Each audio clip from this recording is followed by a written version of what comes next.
Hola, muy buen día. Somos Capilla Calvario, Iglesia El Camino. Bienvenidos a nuestro estudio dominical. Sean bienvenidos los que ya tienen por costumbre acompañarnos. Le damos la bienvenida y le damos las gracias por sus oraciones. Y si alguno de ustedes nos ve por primera vez, ojalá nos acompañen en la totalidad del estudio y que sean parte del estudio de hoy. Hoy vamos a seguir estudiando en el Evangelio de Marcos, el capítulo 7, y a terminar este capítulo 7 del versículo 24 al 37. Siempre les exhortamos, les pedimos que tengan sus Biblias con ustedes para que nos acompañen y vean y corroboren que nuestro estudio es acerca de la palabra de Dios y solamente la palabra de Dios, y siempre tratamos de hacerlo en contexto para no transgiversar la palabra de nuestro Señor. Es muy importantísimo para nosotros que estudiemos la palabra de Dios en contexto y que pedimos siempre que el Espíritu nos llene de Él para entender la palabra de Dios.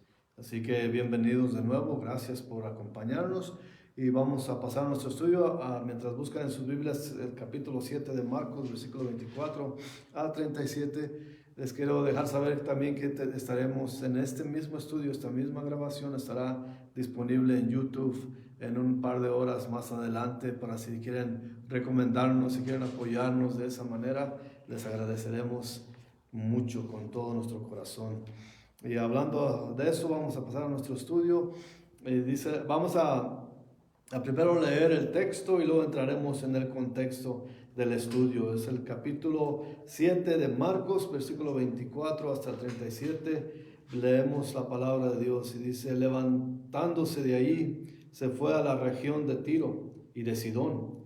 Y entrando en una casa, no quiso que nadie lo supiese, pero no pudo esconderse, porque una mujer cuya hija tenía un espíritu inmundo, luego que oyó de él, vino y se postró a sus pies.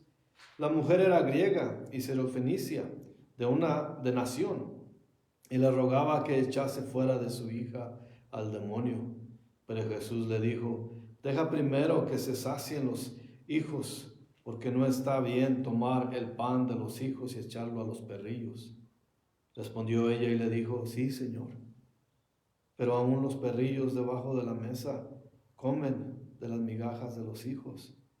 Entonces le dijo: por esta palabra, ve, el demonio ha salido de tu hija. Y cuando llegó a su casa, halló que el demonio había salido y la hija estaba acostada en la cama. Volviendo a salir de la región de Tiro, vino por Sidón al mar de Galilea, pasando por la región de Decápolis. Y le trajeron un sordo y tartamudo, y le rogaron que le pusiera la mano encima.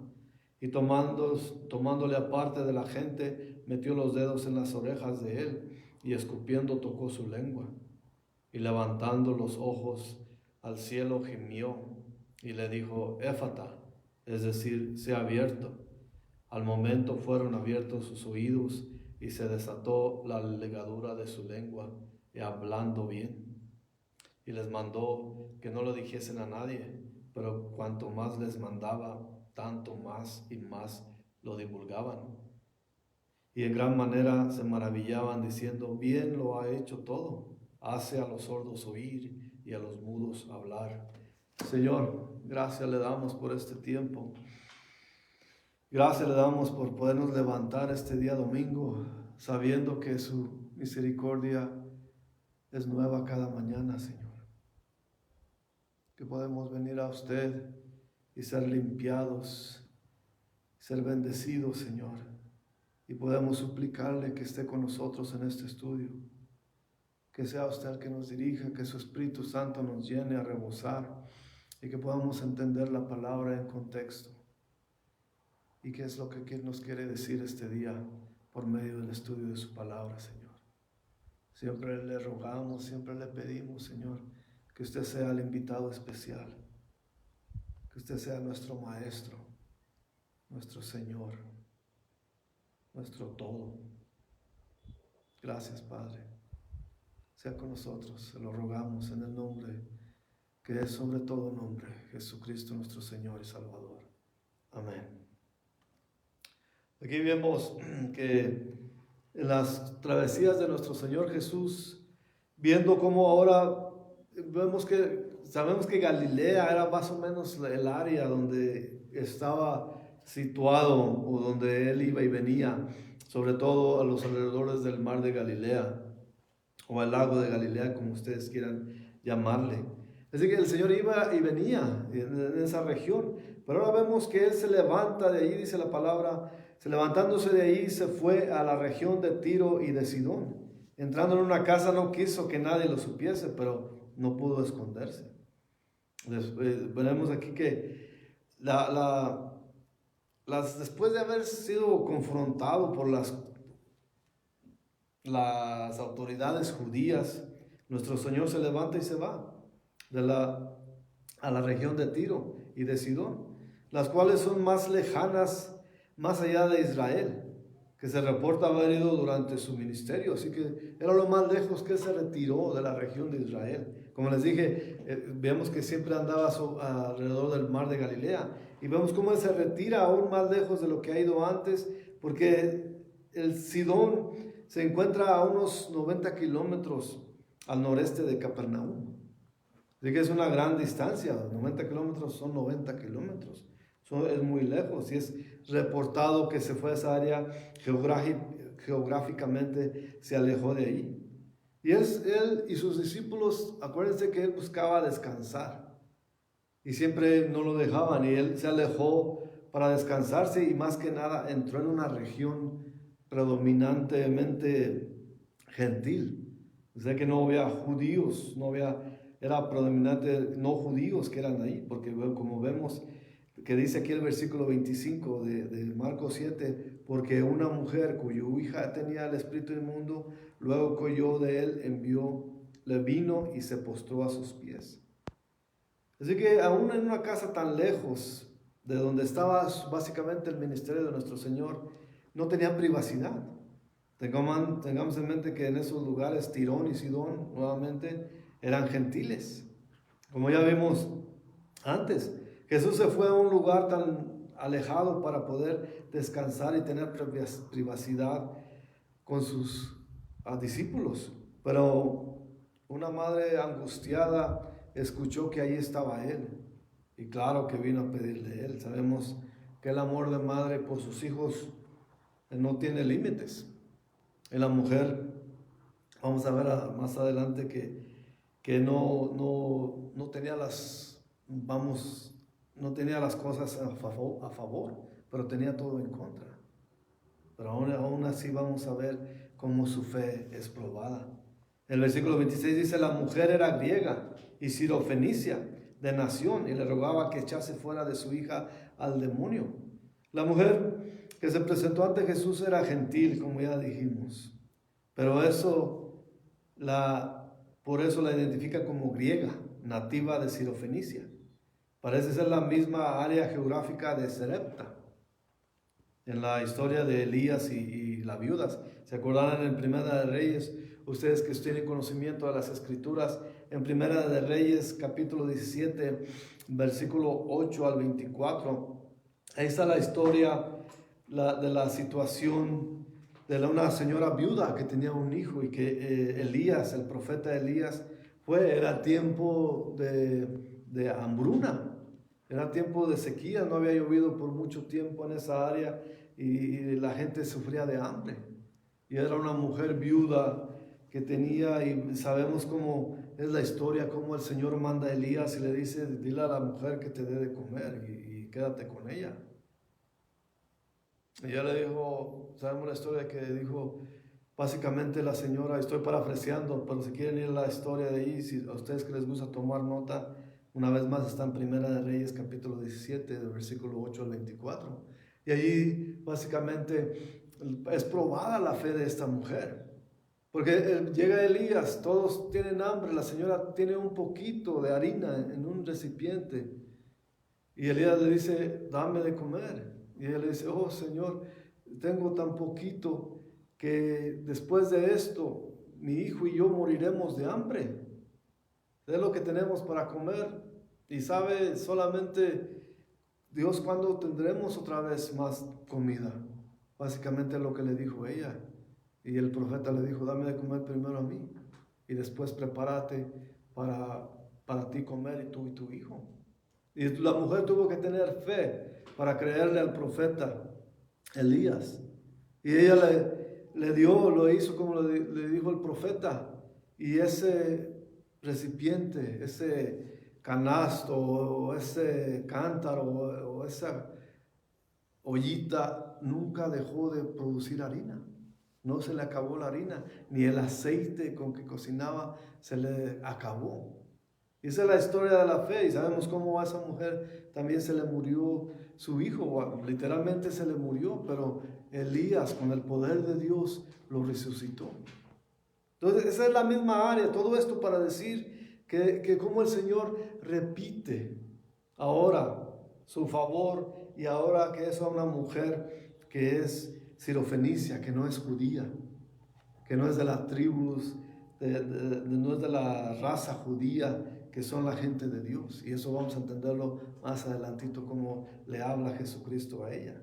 Sabemos que es en Mateo 15, allí habla de esa misma mujer, pero ahí se le llama samaritana a la mujer. Pero esa es la misma área, porque ya después viendo y reflejando la situación política en el Medio Oriente en estos tiempos, Fenicia, la cual es Líbano en estos tiempos, en estos tiempos se llama Líbano, y geográficamente ya no podemos entender dónde es esa área. Era provincia romana de Siria, que también incluye todo Palestina, Galilea, Samaria, Perea, Judea, Idumea y otras regiones. Así que ya vemos el lugar que nos podemos entender dónde se encontraba el Señor y dónde estaba viviendo esa mujer. Así que la mujer era gentil, Jesús es judío, y como ya quedó establecido era mujer, esa era mujer, y la sociedad en ese tiempo era dominada por los hombres. Así que tenía todo en su contra, como hemos venido diciendo. Satanás la atormentaba porque uno de sus demonios había tomado control de su hija. Y los discípulos también estaban contra ella. Así que vemos que todo se está poniendo en contra de la mujer. Toda la situación está en contra de ella. Y los discípulos, como ya dije anterior al principio de nuestro estudio, ellos querían ir a descansar. El Señor ya había intentado ir a un lugar solitario para descansar y no lo dejaron. Ahora se va más lejos y los discípulos lo que querían es que se alejara la mujer, porque ellos quizás en su cansancio no querían lidiar con ella, porque ni siquiera era judía, ni siquiera iban ellos no iban a ministrar. El Señor iba a ministrarle a sus discípulos solamente, pero como esa área no era judía, era el Señor apartándose con ellos para instruirlos a ellos, para darles de comer la palabra. Pero ellos no querían que ella estuviera alrededor, porque dice en Mateo 15, versículo 23, dice, pero Jesús no le respondió palabra. Entonces acercándose sus discípulos le rogaron diciendo, despídela, pues da voces tras nosotros. Así que les era molesto que esa señora iba suplicando, porque como vemos aquí, que ella le dijo, le habló, y en ese lugar, en Mateo 15, ella se refiere a nuestro Señor como hijo de David, sabiendo quién es Él en las Escrituras. Y los discípulos querían descansar. Pareciera por instantes que hasta nuestro Señor también estaba en contra de ella. No era una situación fácil para esa mujer, pero veremos que su perseverancia y su gran fe la bendice al Señor. Dice el versículo 27 de aquí de Marcos 7, dice, pero Jesús le dijo, deja primero que se sacien los hijos, porque no está bien tomar el pan de los hijos y echarlo a los perrillos. También en Mateo 15 el Señor le dice, el Salvador vino básicamente para la tribu de los descarriados, de los judíos, de su gente, de la gente escogida. Pero aquí no lo dice eso, por aquí vemos en Marcos como dice, le dijo, primero deja que se sacien los hijos. Y está porque no está bien tomar el pan de los hijos y echarlo a los perrillos. Jesús estaba en medio de una enseñanza, como dije, a sus discípulos, llamados figurativamente a sus hijos. Son los hijos de Dios. Y durante la merienda no se detiene nadie para dar de comer a la mascota o a los perrillos de la casa, ¿verdad? Y el Señor de ninguna manera atenta a insultar a la mujer al usar esta metáfora, por llamarla perrillo. Bueno, pero lo está hablando en términos de mascota, como ya dije. Por cierto que está probando su fe de esta mujer. Y en Mateo 15, 28 ahí dice, y vemos que Jesús se asombra y dice, oh mujer, grande es tu fe. Muchos de nosotros cristianos tenemos mucho que aprender de la fe de esta mujer. Porque es con la obra de fe para clamar y hasta retar con respeto, claro, retar y con la palabra y con respeto las bondades y el amor de Dios. Muchas veces nosotros no tenemos esa perseverancia en nuestras oraciones. Muchas veces pensamos, oh, el Señor no nos va a conceder nuestro deseo, como si fuera el mago de la lámpara maravillosa. Pero es tener esa clase de fe. Y siempre, si oramos con la palabra del Señor en nuestras mentes y corazones y hasta enfrente de nuestros ojos, podemos venir con su palabra de Dios a decirle, a pedirle a nuestro Señor. Yo creo que no es cosa de orar bonito, de decir palabras que le agraden, sobre todo cuando estamos en una oración en grupo, comunitaria, porque las oraciones no tienen que ser para que los demás nos oigan y que puedan decir, oh, qué bonito ora, qué manera tan bonita de orar, porque nuestras palabras, aunque estamos ahí juntos, no es para nosotros oír, es para que el Señor nos oiga.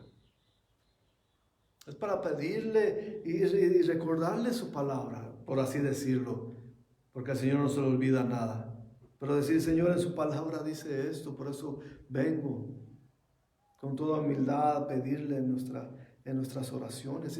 Eso es lo que es una súplica, una plática con nuestro Señor. Claro que hay diferentes estados de ánimos en nuestras mentes y corazones, diferentes ocasiones.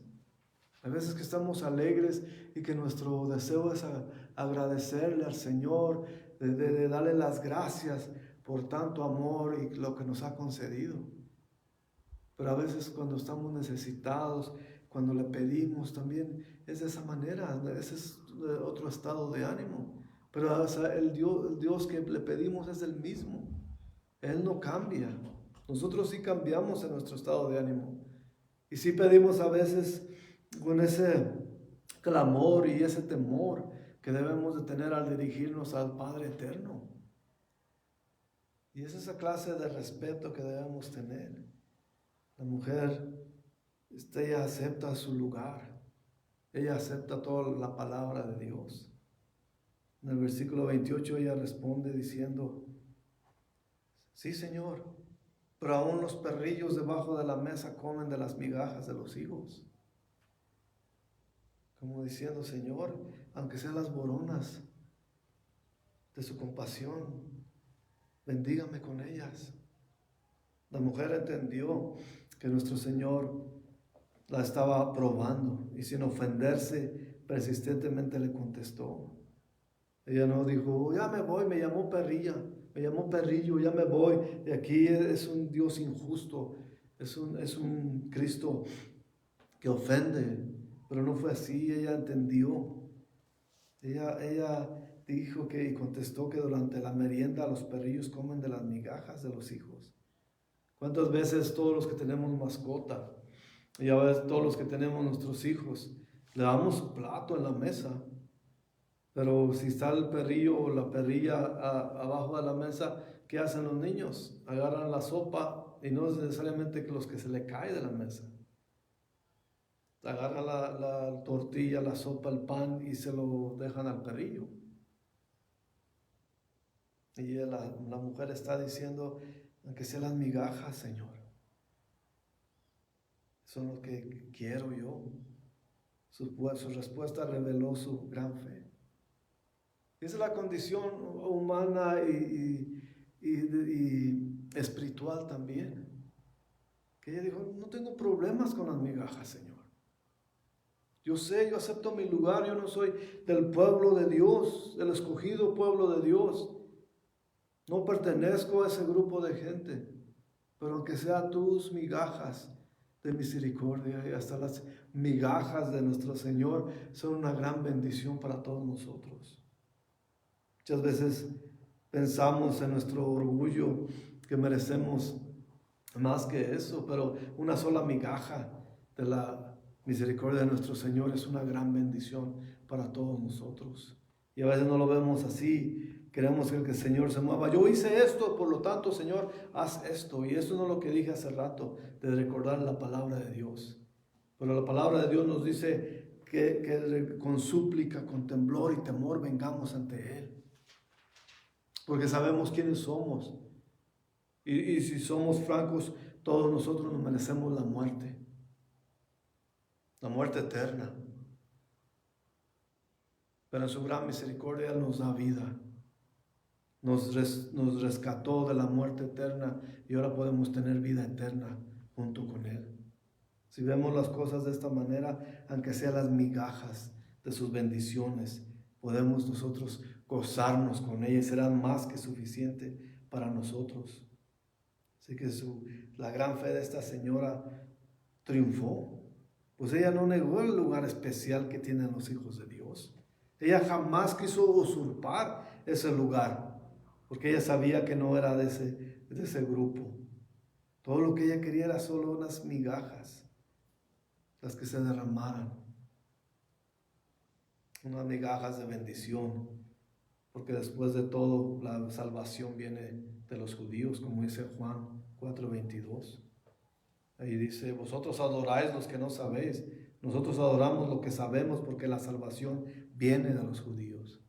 Y desde el Viejo Testamento ese era el plan de Dios, que los judíos fueran el ejemplo para todas las naciones del mundo, que fueran el ejemplo cómo alabar a Dios, pero ya sabemos cómo va la historia. Los judíos han fallado y del Viejo Testamento y ahora del Nuevo Testamento siguen fallando. Hay muchos que no ven a Jesús como su Mesías. El Señor se va a ver agradado cuando ella tomó sus propias palabras y las usó como base para su ruego y su súplica. Ella aceptó su lugar, ella creyó en las palabras de Jesús y ella persistió en su ruego. Y Jesús no solamente le cumplió su pedido, pero la felicitó por su fe. Y eso es lo que vimos también en Mateo 15, como en 28, Mateo 15, 28. Oh mujer, grande es tu fe. Y eso tiene que ser mucho, es una gentil, es una mujer no judía. Y entonces en el versículo 29 de aquí de Marcos 7 dice, entonces le dijo, por esta palabra ve, el demonio ha salido de tu hija. Recompensando su persistencia, Jesús le reconcede su petición, expulsó al demonio, aunque la hija no estuviera en la presencia de Jesús.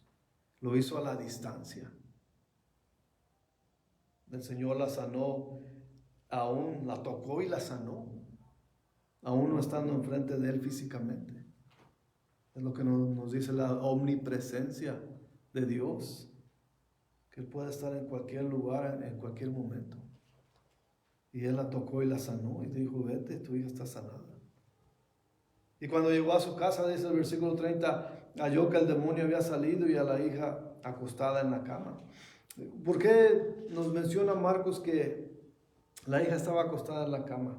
Quizás el demonio estaba en ella, porque si tenemos nosotros, cada vez que vemos una posesión de demonio en una persona, vemos que la gente ya sea se corta, se golpea, y quizás esta niña no nos dice si es niña, nomás nos dice que es una hija, o esta jovencita o mujer, quizás ni en la cama dormía. quizás en su sufrimiento. Ella ni en la cama dormía, quizás andaba en rincones o lejos de su alcoba, quizás. Por eso que creo yo, y no dice así, así que no voy a elaborar mucho en esto, pero eso es lo que pienso yo, que cuando al encontrarla en su cama, vio que ella estaba sanada. Es muy significante que notemos que las dos veces en el Evangelio, cuando Jesús menciona la gran fe, se refiere a la fe de los gentiles. La fe de esta mujer sirofenicia, que él le dijo que él le dijo a ella que tenía gran fe. Y también nos acordamos del centurión romano, en Mateo 8, versículo 5 al 13, a ustedes que les gusta tomar notas. Ahí sabemos de la historia de este centurión romano, cuando fue a ver a Jesús, y vemos que él amaba mucho a su siervo, a su sirviente. Y le dijo: Señor, mi sirviente está muy enfermo, está en cama. Y Jesús le dijo: voy a tu casa y lo sanaré. Y el centurión con gran fe le dijo: Señor, no tienes que ir ahí, reconociendo su poder. No soy digno de que estés bajo mi techo, Señor, siendo él gentil. Digo, solamente con que usted, Señor, tenga la voluntad de sanar a mis siervos, usted lo hará. Esa era la gran fe, y el Señor también se maravilló, dice literalmente la Escritura. Jesús se maravilló de la fe de este gentil y lo hizo notar ante sus discípulos. Y es interesante cómo cuando el Señor ve la fe de las personas, las declara y se maravilla. Y de esas dos veces que mencionó la gran fe, son de dos gentiles, o sea, no judíos. Jesús, y también vemos que a la distancia también sanó al criado de este centurión, así como lo hizo con la mujer, la hija de la mujer sirofenicia. A la distancia, lo cual nos sugiere la distancia espiritual entre judíos y gentiles también. Como los judíos miraban infinidad de veces cómo el Señor obraba en milagros y cómo sanaba a la gente y no se arrepentían. Pero estos hombres y estas mujeres que eran no judíos tenían toda la fe puesta en Jesús. Notemos que los dos casos son un tanto similares, que a la distancia hizo el Señor los milagros. Y aunque estaban distanciados, los judíos casi siempre estaban presentes con Jesús. Y podían mirar con sus propios ojos y oír con sus oídos las palabras que decía Jesús y las obras que hacía y los milagros que él hacía. Y estaban más lejos de creer en Jesús que esta gente que estaba distanciada, no solamente por raza, porque recordemos que el pueblo judío es el pueblo de Dios, escogido de Dios. Y sabemos por medio de las Escrituras que el Señor un día va a lidiar nuevamente con Israel, con su pueblo. Pero en estos tiempos el Señor está lidiando con nosotros los gentiles. Va a llegar un tiempo donde el tiempo se nos va a acabar y el Señor vendrá por su iglesia. Y serán los tiempos finales, como dice la palabra. Así que en ese tiempo que lidia con gentiles, es el momento de venir a Dios, de venir a Jesús. Y vemos como esa área de gentiles no era muy famosa por su fe. En Mateo 11, versículo 21-22 dice: ay de ti, Corazín, cuando Jesús estaba diciendo eso y estaba asombrado de la falta de fe. Y ay de ti, Betsaida, porque si en Tiro y en Sidón, ahí estamos en áreas de Tiro y Sidón, si hubieran hecho los milagros que han sido hechos en vosotras, tiempo a que se hubieran arrepentido en silicio y en ceniza. Vemos, como digo, si él está diciendo, porque nos dice que hizo muy pocos milagros el Señor en Tiro y en Sidón. Pero por eso dice, ay de ti Corazín y Betsaida, porque el Señor hizo mucho más milagros allí y no creyeron en Él. Por eso dice que si los milagros que se han hecho en vosotras, ya sea en Betsaida y en Corazín, en ese tiempo los de Tiro y Sidón se hubieran arrepentido en cilicio, en ceniza. Y dice el 22 aquí de Mateo 11, por tanto os digo que en el día del juicio será más tolerable el castigo para Tiro y para Sidón que para vosotras, regiones judías. El Señor va a venir a juzgar. Y eso tenemos que estar seguros que cumplirá su palabra. Esto nos dice que Tiro y Sidón no eran conocidos por su gran fe, por su gente de fe. Pero esta mujer se atrevió a creer en Jesús. Podía rescatar a su hija, que Jesús podía tocar y rescatar a su hija. Y esa gran fe que toma la palabra de Dios y se aferra a ella y no la suelta hasta que Dios provee la ayuda en esa gran necesidad. Gran fe se aferra a las promesas de Dios y toma ánimo en que Dios cumple lo que promete. Por eso oramos siempre, Señor, aumenta nuestra fe. Y eso es lo que tenemos que hacer. Cuando nos decaemos, cuando pensamos que el Señor nos está moviendo, tenemos que creer en Él, que Él se moverá, que Él cumplirá su promesa. Y esa es la gran fe que debemos tener nosotros. Y ya cambiamos aquí y nos dice el versículo 31 que volviendo a salir de la región de Tiro vino por Sidón al mar de Galilea, pasando por la región de Decápolis. La región de Decápolis, quiere decir 10 ciudades, era un grupo de 10 ciudades. También era territorio de gentiles. Pero antes que Jesús se fuera de la región, la gente glorificaba a Dios en Israel. Eso está en Mateo 15, versículos 30 y 31. Porque dice en el 31, Mateo 15, 31, de la manera de la multitud se maravillaba viendo a los mudos hablar y a los mancos sanados y los cojos andar y a los ciegos ver y glorificaban a Dios, al Dios de Israel. Y el versículo 32 nos dice, y le trajeron a un sordo y tartamudo y le rogaron que le pusiera la mano encima. Como vemos, el hombre le trajeron a sordo. Tartamudo quiere decir que tenía algún impedimento en su lengua, como los que no pueden hablar correctamente, que tienen una condición en sus boca, en su lengua o hasta en sus labios, que no pueden hablar con claridad. Eso quiere decir. Y el versículo 33 dice, y tomándole aparte de la gente, metió los dedos en las orejas de él y escupiendo tocó su lengua. Jesús sanó al hombre, y este milagro solamente está en el Evangelio de Marcos, por cierto. Y seguro que los lectores de Marcos lo apreciaron, porque como dije y les recuerdo, que cuando empezamos el Evangelio de Marcos, les dije que estas escrituras estaban dirigidas al pueblo romano. Así que por eso con detalle anuncia Marcos para que los romanos, predominantemente romanos, leyeran esta lectura, entendieran un poco más lo que quería decir. Porque las 10 ciudades o Decápolis eran como un pequeño Roma, era predominantemente romano.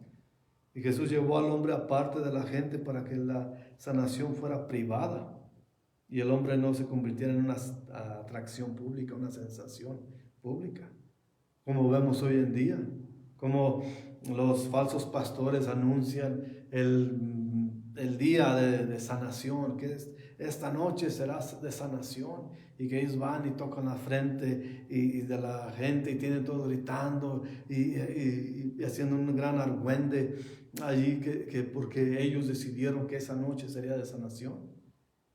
Y como tumban a la gente y hacen esas cosas pantominas, aquí vemos como el Señor Jesús pone el ejemplo de no hacer un gran alboroto de sus sanaciones.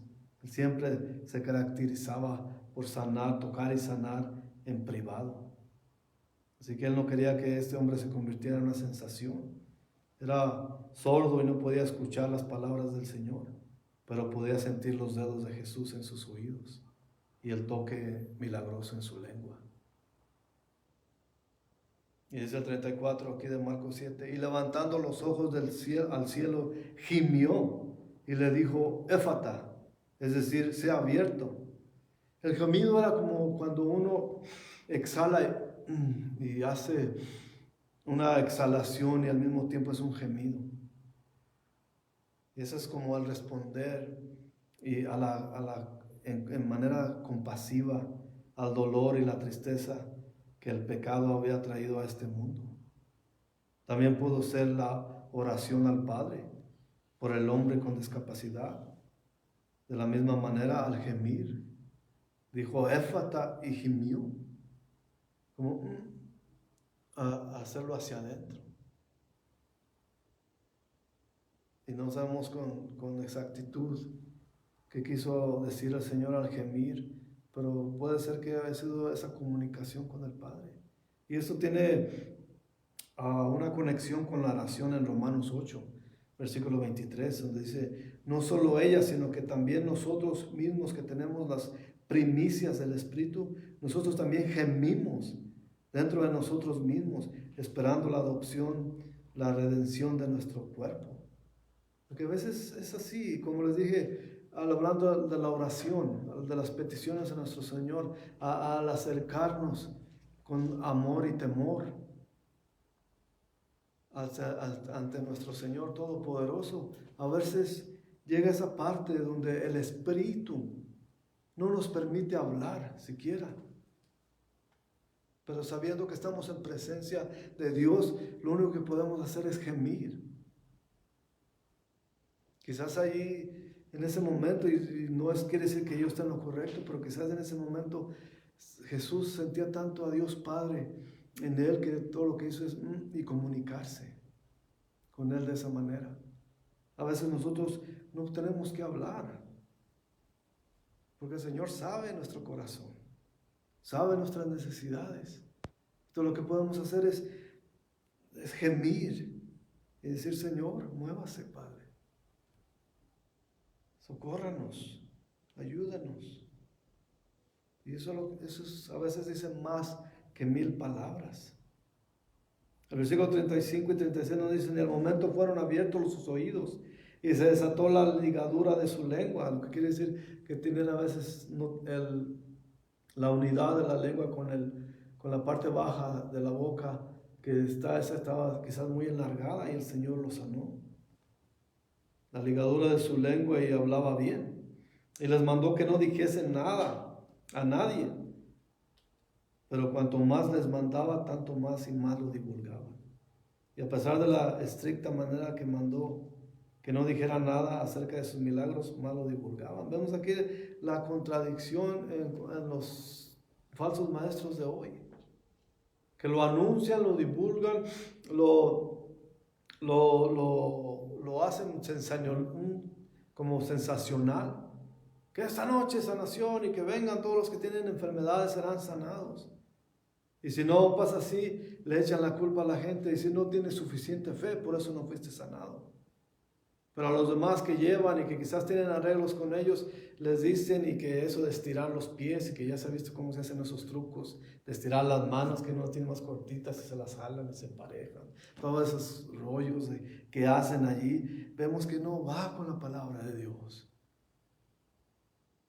El Señor hace milagros y los milagros se hacen saber por la condición de ese milagro, no porque lo anunciaron o lo dijeron. Y el 37 ya para terminar dice, en gran manera se maravillaban diciendo, bien lo ha hecho todo hacer. Bien lo ha hecho todo. Hace a los sordos oír y a los mudos hablar. El Señor hace todo. Esos son señales del reino de Dios. Que el reino de Dios todo está aquí en la tierra, porque todavía puede ser milagro nuestro Señor. En Isaías 35, versículos 5 y 6 dice, entonces los ojos de los ciegos serán abiertos y los oídos de los sordos se abrirán. Entonces el cojo saltará como un ciervo y cantará la lengua del mundo. porque aguas serán cavadas en el desierto y torrentes en la soledad. Esas son señales del reino de Dios. Por eso dice la palabra, buscar a Dios mientras puede ser hallado. Este es el momento, este es el tiempo de la salvación. Ahora más que nunca, viendo la condición del mundo, tenemos que venir a nuestro Señor en arrepentimiento, pedirle perdón por nuestros pecados y pedirle que sea Rey de nuestras vidas, porque de otra manera solamente nos espera la muerte eterna. Por eso arrepentámonos de todos nuestros pecados y pidamos que el Señor sea Rey de nosotros, de nuestros corazones y nuestros seres. Aún en las iglesias cristianas tenemos que volver a Jesús, volver a Dios. El tiempo de sensacionalismo tiene que quedar atrás. Ahora tenemos que venir en arrepentimiento, en amor y temor a Dios. Tenemos que arrepentirnos y venir a Él, que nos libre de nosotros mismos, de nuestros pecados, y que sea Él quien rija nuestras vidas, que Él sea Señor de nuestras vidas.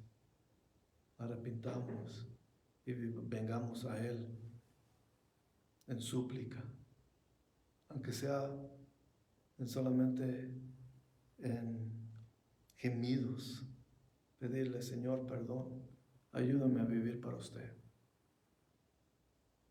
Si hacemos eso, el Señor nos usará. Vamos a orar. Señor, le damos gracias, Padre, por este tiempo que nos ha concedido, sabiendo que es por su misericordia y es por su bondad que podamos estar aquí estudiando su palabra, Padre. Ténganos de su mano, Señor. No nos suelte. Ayúdanos a perseverar y tener la fe de esta mujer, de querer siquiera las migajas de su compasión y de sus milagros, Señor. Ayúdanos a entender nuestra posición ante usted, Señor, y pedirle diariamente que sea nuestro Señor, que nos toque, nos sane, nos bendiga y nos ayude a servirle como verdaderos siervos de Dios. Bendiga a los que nos están escuchando, nos están acompañando a la distancia por medio de este video, de este en vivo, de las redes sociales, Señor. Que toque y sane a los enfermos, que provea por las necesidades. Toque y bendiga a las familias y sus casas, Señor. Se lo pedimos, se lo rogamos en el nombre de Jesucristo, nuestro Señor y Salvador. Amén. Que tenga una gran semana sirviendo al Señor. Muchas gracias por habernos acompañado. Nos veremos la próxima semana, si Dios quiere. Hasta la próxima.